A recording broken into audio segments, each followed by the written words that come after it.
केंद्र सरकारमध्ये लवकरच मोठा मंत्रिमंडळ फेरबदल होण्याची शक्यता आहे। पंतप्रधान नरेंद्र मोदी येत्या 2 ते 3 दिवसात मंत्रिमंडळामध्ये बदल करू शकतात अशी माहिती सूत्रांकडून मिळते। सरकारने अद्याप या संदर्भात कोणतीही अधिकृत घोषणा केली नसली तरी 23 जून रोजी पंतप्रधान मोदींनी आणि त्यानंतर गृहमंत्री अमित शहांनी राष्ट्रपती द्रौपदी मुर्मू यांची भेट घेतल्यामुळे राजकीय वर्तुळात या चर्चांना उधाण आलेलं आहे।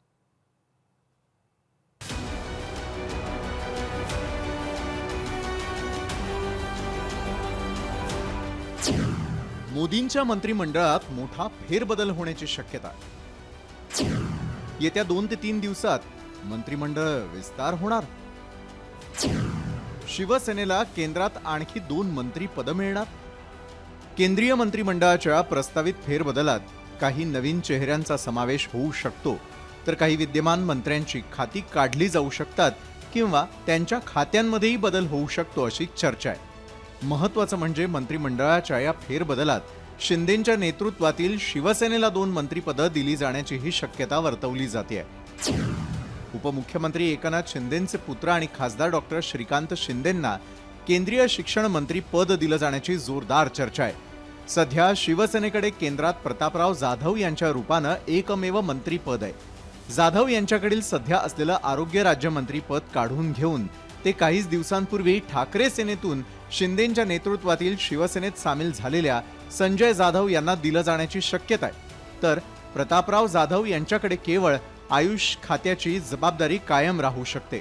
आणखी महत्त्वाचं म्हणजे काहीच दिवसांपूर्वी ठाकरे सेनेतून आलेल्या खासदार ओमराजे निंबाळकर यांनाही नव्या मंत्रिमंडळात स्थान दिलं जाण्याची शक्यता आहे। याशिवाय आणखी काही महत्त्वाच्या नावांचा मंत्रिमंडळात समावेश केला जाण्याबाबत जोरदार चर्चा आहे। यामध्ये जेडीयू प्रमुख आणि बिहारचे माजी मुख्यमंत्री नितीश कुमार यांचाही मंत्रिमंडळामध्ये समावेश होऊ शकतो। याशिवाय आरबीआयचे माजी गव्हर्नर आणि पंतप्रधानांचे माजी प्रधान सचिव शक्तिकांत दास यांना पूर्ण कॅबिनेट मंत्रिपद मिळण्याची शक्यता वर्तवली जाते। नुकत्याच निवडून आलेल्या राज्यसभा सदस्यांपैकी नवीन चेहऱ्यांना मंत्रिमंडळात स्थान देण्याबाबत चर्चा सुरू झाली आहे। यामध्ये विनोद तावडे, तरुण चुघ आणि के लक्ष्मण यांच्या नावांचा समावेश आहे। रवनीत सिंग बिट्टू यांच्या जागी तरुण चुघ यांची नियुक्ती होण्याची शक्यता आहे। अनुराग ठाकूर, अरुण गोविल यांच्या मंत्रिमंडळ समावेशाबाबतही जोरदार चर्चा असून खजुराहोचे खासदार विष्णुदत्त शर्मा आणि बिहारच्या महाराजगंजचे खासदार जनार्दन सिंग सिग्रीवाल यांच्या नावांचाही मंत्रिमंडळातील संभाव्य समावेशासाठी विचार सुरू असल्याचं कळतंय। पश्चिम बंगालमध्ये तृणमूल काँग्रेसमधून फुटून बाहेर पडलेल्या 20 खासदारांपैकी काकोली घोष, सुदीप बंडोपाध्याय आणि शताब्दी रॉय यांच्या नावांचा केंद्रीय मंत्रिमंडळात स्थान देण्यासाठी प्रामुख्याने विचार सुरू आहे असंही सूत्रांचं म्हणणं आहे। सध्याच्या मंत्रिमंडळातून काही मोठ्या चेहऱ्यांना वगळलं जाण्याची शक्यता आहे। त्यात अग्रक्रमानं धर्मेंद्र प्रधान, हरदीप सिंग पुरी, मनोहर लाल खट्टर आणि निर्मला सीतारामन यांची नावं असल्याचं सूत्रांनी सांगितलंय। नीट प्रश्नपत्रिका फुटीच्या वादात अडकल्यामुळे शिक्षण मंत्री धर्मेंद्र प्रधान यांचं मंत्रिपद काढून घेत त्यांना पक्षात मोठी जबाबदारी दिली जाऊ शकते।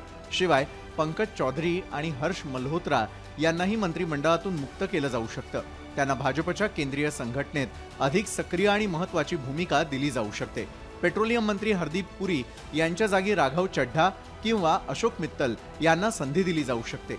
केंद्रीय मंत्री मनोहर लाल खट्टर यांना ऊर्जा मंत्रालय गमवावं लागू शकतं अशीही चर्चा आहे। अलीकडच्या काळात पंतप्रधान नरेंद्र मोदी यांनी वरिष्ठ नेते आणि पक्षाच्या प्रमुख संघटनात्मक अधिकाऱ्यांसोबत अनेक बैठका घेतल्यात। यामुळे मंत्रिमंडळ विस्तार आणि फेरबदलाच्या चर्चांना आणखी बळ मिळालंय।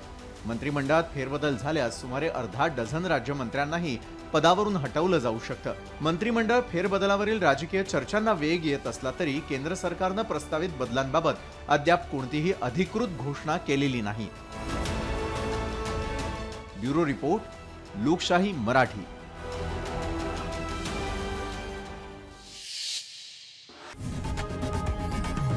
लोकशाही मराठी ऐका, पहा, जागरूक रहा।